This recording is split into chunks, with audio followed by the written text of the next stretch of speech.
श्री कृष्ण मयूर पंख क्यों धारण करते हैं? एक बार की बात है, वनवास के दौरान माता सीता को प्यास लगी। तभी श्री राम जी ने चारों ओर देखा तो उनको दूर दूर तक जंगल ही जंगल दिख रहा था। फिर उन्होंने प्रकृति से प्रार्थना की कि वन देवता आसपास जहाँ कहीं पानी हो वहाँ जाने का मार्ग कृपा कर सुझाइए। तभी वहाँ एक मयूर ने आकर श्री राम जी से कहा कि आगे थोड़ी दूर पर एक जलाशय है, चलिए मैं आपके मार्ग का पथ प्रदर्शक बनता हूँ। किंतु मार्ग में हमसे भूल चूक होने की संभावना है। भगवान राम ने मयूर से पूछा कि आप ऐसा क्यों कह रहे हो? तब मयूर ने उत्तर दिया कि मैं उड़ता हुआ जाऊंगा और आप चलते हुए आएंगे, इसलिए मार्ग में मैं अपना एक एक पंख बिखेरता हुआ जाऊंगा। उसके सहारे आप जलाशय तक ही पहुंच जाओगे।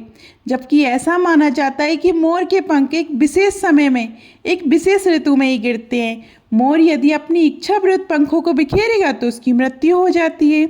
भगवान को मार्ग दिखाने वाले मोर के साथ भी ऐसा ही हुआ।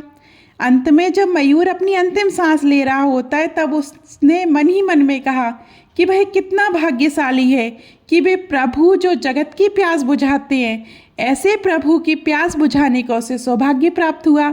मेरा जीवन धन्य हो गया, अब मेरी कोई भी इच्छा शेष नहीं रही।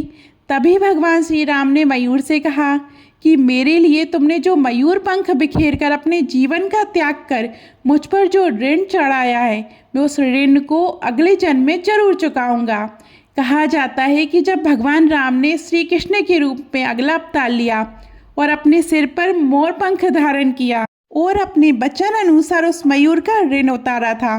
पौराणिक काल का ये रोचक किस्सा हमें इस बात की सीख देता है कि यदि कोई बुरे वक्त में हमारी मदद करता है तो हमें उसका ऋण कभी नहीं भूलना चाहिए। आपको ये कहानी कैसी लगी कमेंट में ज़रूर बताइएगा। धन्यवाद।